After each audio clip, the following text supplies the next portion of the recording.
Hello friends, Radhe Radhe. स्वागत है आप सभी का मेरे यूट्यूब चैनल में। तो आज हम एक साथ दो ब्लाउज कट करने वाले हैं। हमेशा मैं ज़्यादातर एक साथ दो या तीन या चार ब्लाउज ही कट करती हूँ, क्योंकि मेरे पास एक नापी के तीन चार ब्लाउज आ जाते हैं तो मैं एक साथ ही कट कर लेती हूँ। इससे क्या होता है, हमारा समय भी बचता है और ब्लाउज भी एक साथ कट हो जाते हैं। तो चलिए इसकी कटिंग करना शुरू करते हैं। तो दोनों ब्लाउजों को मैंने इस तरह से रख लिया है और मैंने इस पर अच्छे से प्रेस भी लगा ली है।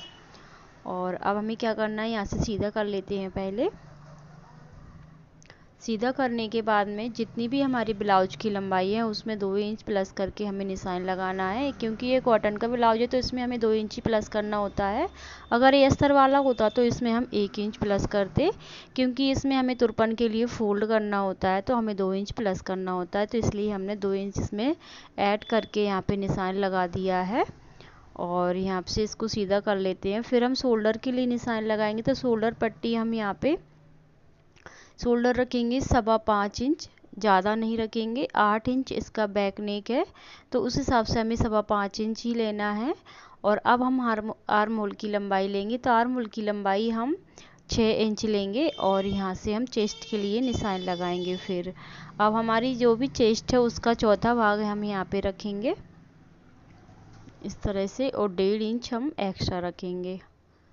अब हम क्या करेंगे, आर्म होल की गोलाई देने के लिए इतना 1/2 इंच जितना हम बाहर के साइड रख निशान लगाएंगे। और फिर यहाँ से इस तरह से स्केल को रख के यहाँ पे आर्म होल की गोलाई दे देंगे। और गोलाई देने के बाद में हम इस आर्म होल को चेक करेंगे। हमारा आर्म होल 8.5 पौने 9 के बीच आना चाहिए। तो यहाँ से 1/2 इंच छोड़ देंगे, 2 लाइन जितना सिलाई में दबेगा इधर छोड़ देंगे। और यहाँ पे ये देखो थोड़ा बड़ा आ रहा है तो थोड़ा सा हम ऊपर को कर लेंगे तो हमारा आर्म होल बिल्कुल सही आ जाएगा। तो हम यहाँ से इसको दोबारा से निशान लगाएंगे। तो मैं ये दूसरे कलर से लगा रही हूँ जिससे पता चले हमें कौन सा वाला कट करना है। और फिर से हम चेक कर लेते हैं। तो 2 लाइन ही हमें कम करना था, तो ये हमारा थोड़ा 1 लाइन जितना बड़ा आ रहा है तो इतना हमारा चलेगा। अब हम कमर के लिए निशान लगाएंगे। कमर का चौथा भाग यहाँ पे ले लेंगे और 1 इंच डाट के लिए ले लेंगे और 1.5 इंच एक्स्ट्रा। तो इस तरह से हम कमर पर निशान लगा लेते हैं और इन फिटिंग वाले निशान को मिला देंगे। और ये हमारा मार्जिन वाला, तो निशानों को मिलाने के बाद में हम गले के लिए निशान लगाएंगे। तो यहाँ से हम पहले 1.5 इंच निकाल देते हैं, जो कि हम तुरपन के लिए पट्टी तैयार करेंगे। तो 1.5 इंच हमारा यहाँ से निकल जाएगा, 1/2 इंच ऊपर से, तो हमारा टोटल 2 इंच कम हो जाएगा। 2 इंच ही हमने बढ़ाया है। अब हम गले के लिए निशान लगाएंगे। तो गला हमने 8 इंच का रखा है और नीचे से चौड़ाई रखी है 2.5 इंच। और ऊपर से शोल्डर पट्टी हमें 3 इंच रखना है। बाकी का जितना ही बचा हमारा गले की चौड़ाई बची है। तो 2.25 इंच हमें गले की चौड़ाई मिली है यहाँ पे। और इस तरह का बॉक्स बनाकर गोल गले का हम शेप दे देंगे। तो इस तरह से हमारे बैक पार्ट की मार्किंग हो गई है। अब इसको हम कटिंग कर लेते हैं। बहुत ही सिंपल तरीका है, पर इस तरीके से ब्लाउज कटिंग करेंगे तो आपका ब्लाउज बहुत ही आसानी से और बहुत अच्छा फिटिंग के साथ बनकर तैयार होगा। तो आप एक बार इस तरह से ब्लाउज कटिंग करके ज़रूर देखें। तो यहाँ पे हम कट लगा देते हैं जहाँ जहाँ से हमें फिटिंग डालना है और गला कट करना है वहाँ से हमने कट्स लगा दिए जिससे हमें दोनों ब्लाउजों पर निशान लग जाएं। अब हम इस तरह से रखेंगे दोनों ब्लाउजों को। जो खुला हुआ भाग है अपनी तरफ रखना है और ये किनारी वाला भाग है तो इसको हम कटिंग करके निकाल देंगे। तो इस तरह से हम यहाँ पे पहले निशान लगा लेते हैं जिससे कि हमें पता चले कि इतना हमें निकालना है। और फिर हम 1/2 इंच की दूरी पर एक लाइन और खींचेंगे जो कि हमारी हाई हुक की पट्टी में जाएगा। इतना हम एक्स्ट्रा लेके चलेंगे। फिर इसके बाद में इसके ऊपर हम बैक पार्ट को रखेंगे और बैक पार्ट को रखने के बाद में इसको अच्छे से सेट कर लेंगे। और सेट करने के बाद में फिर हमें क्या करना है, जो बैक पार्ट हमने रखा है उसके चारों तरफ से हमें निशान लगा लेना है। और एक बात ध्यान और देना है, यहाँ पे जब हमने बैक पार्ट में 2 इंच बढ़ाया है तो फ्रंट पार्ट में हमें बिल्कुल भी नहीं बढ़ाना है, क्योंकि हमारा 1.5 इंच फोल्ड हो जाएगा तो 1.5 इंच हमारा फ्रंट पार्ट में बढ़ जाएगा। तो फिर हम इसमें बिल्कुल भी नहीं बढ़ाएंगे, जो बैक पार्ट में बढ़ाया उतना ही रखेंगे बराबर। और यहाँ से आर्म होल की हम गोलाई दे देंगे 1/2 इंच गहरा करके। और अब हम गले के लिए निशान लगाएंगे। तो गले की लंबाई हमारी 6.5 इंच है। तो हम यहाँ पे 6.25 इंच पर निशान लगाएंगे और नीचे से चौड़ाई हमें 2.5 इंच रखना है और ऊपर से हमने 2.25 इंच इसकी चौड़ाई रखी हुई है। तो इस तरह से हमने गोल गले का यहाँ पे शेप दे दिया है। अब हमें क्या करना है, बस्ट पॉइंट है उसके लिए निशान लगाएंगे तो वो हमें 10.5 इंच पर लगाना है, क्योंकि 10 इंच हमें तैयार चाहिए। और हमें से यहाँ पे सीधी लाइन खींच लेते हैं, जिससे हमें पता चलेगा कि इससे ऊपर हमारी डाट नहीं जानी चाहिए। अब हम क्या करेंगे, 2.5 इंच पर निशान लगाएंगे दोनों तरफ और इसको सीधा कर लेते हैं और 1 इंच यहाँ पे बढ़ाकर निशान लगाएंगे और इस तरह से हम बेल्ट का शेप दे देंगे। इस तरह से हमारा ये बेल्ट बन जाएगा और 1/2 इंच यहाँ पे ऊपर करते हुए इस तरह से गोलाई दे देंगे इसमें, तो हमारे ये बेल्ट का शेप थोड़ा अच्छा आ जाएगा और फिटिंग इसमें बहुत ही अच्छी आती है। तो इस तरह से मैंने बेल्ट का निशान लगा लिया। अब हम जो डाट डालेंगे उनके लिए निशान लगाएंगे।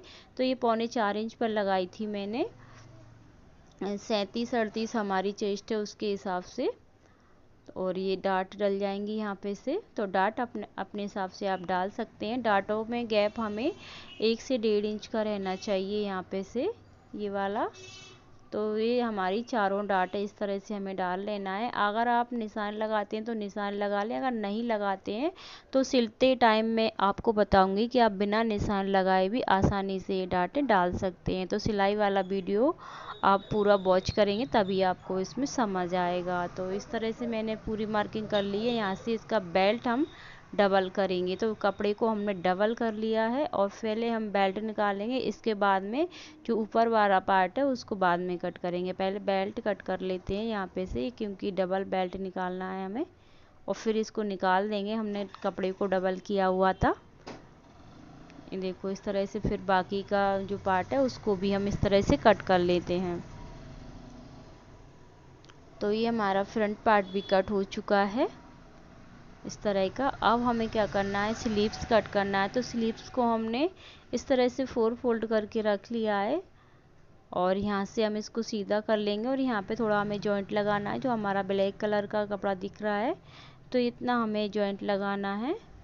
तो स्लीव्स हमारी हमें 4.5 इंच तैयार चाहिए, तो हमने 6.5 इंच पर निशान लगा लिया है। 2 इंच हमें स्लीव्स में भी बढ़ाना है, क्योंकि 1.5 इंच इसमें भी फोल्ड करके हमें तुरपन के लिए चाहिए। और यहाँ से हम 3 इंच आर्म होल कम करेंगे। और अब हमें क्या करना है, यहाँ से हमारा जितना भी आर्म होल आ रहा है तो उसका हाफ निशान लगाएंगे और 3.25 इंच पर एक निशान यहाँ पे लगाएंगे और इन दोनों निशानों को इस तरह से मिला देंगे और फिर हम इस तरह से अच्छे से इसका शेप दे देंगे स्लीव्स का। तो यहाँ पे हमें ज़्यादा ताम झाम करने की ज़रूरत नहीं है, बहुत सिंपल तरीके से मैंने स्लीव्स में निशान लगाना बताया है। और अब हमें क्या करना है, जो भी हमारी मोहरी है उसका हम हाफ ले लेंगे यहाँ पे और निशान लगाएंगे। तो 6 इंच पर निशान लगाया है और 1.5 इंच मैंने एक्स्ट्रा रखा है और ये फिटिंग वाला निशान है और इतना हमारा मार्जिन रहेगा। तो ये सारी मार्किंग हो गई है, अब इसकी हम कटिंग कर लेते हैं।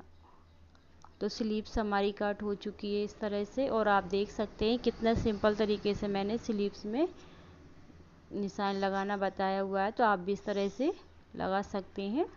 अब हम यहाँ पे गहराई देंगे 1/2 इंच की फ्रंट के साइड में और यहाँ पे भी हम कट लगा देंगे, जिससे हमें पता चलेगा कि हमारे आगे के साइड में जॉइंट होना है। और हमारे देखो ब्लाउज पूरा कट हो चुका है और यहाँ पे कुछ टुकड़े बचे हुए हैं, तो इसमें से हम पट्टियाँ निकाल लेंगे। गले वाली पट्टी निकाल लेंगे और हाई हुक वाली पट्टी निकाल लेंगे। जो जितने भी कपड़े बचे हुए हैं, कॉटन के ब्लाउज में क्या होता है, कभी कभी तो अच्छे से कपड़ा बच जाता है, कभी कभी बहुत ही ज़्यादा कम पड़ जाता है। तो यहाँ पे हमारा ये कपड़ा बचा हुआ है, इसमें से हमें सारी पट्टियाँ निकालना है जहाँ पर भी लगेंगी। तो ये गले वाली पट्टी निकाल लेते हैं। अगर डोरी वगैरह लगवाएंगी तो हम उसमें रेडीमेड डोरी लगा देंगे, क्योंकि इसमें इतना कपड़ा नहीं है। तो ये सारा ब्लाउज हमारा कट हो चुका है। दोनों ब्लाउज मैंने इस तरह से कट करके रख लिए हैं। ब्लाउज का कटिंग का वीडियो अच्छा लगे तो वीडियो को लाइक और चैनल को सब्सक्राइब जरूर कर दें। मिलते हैं अगली वीडियो, तब तक के लिए।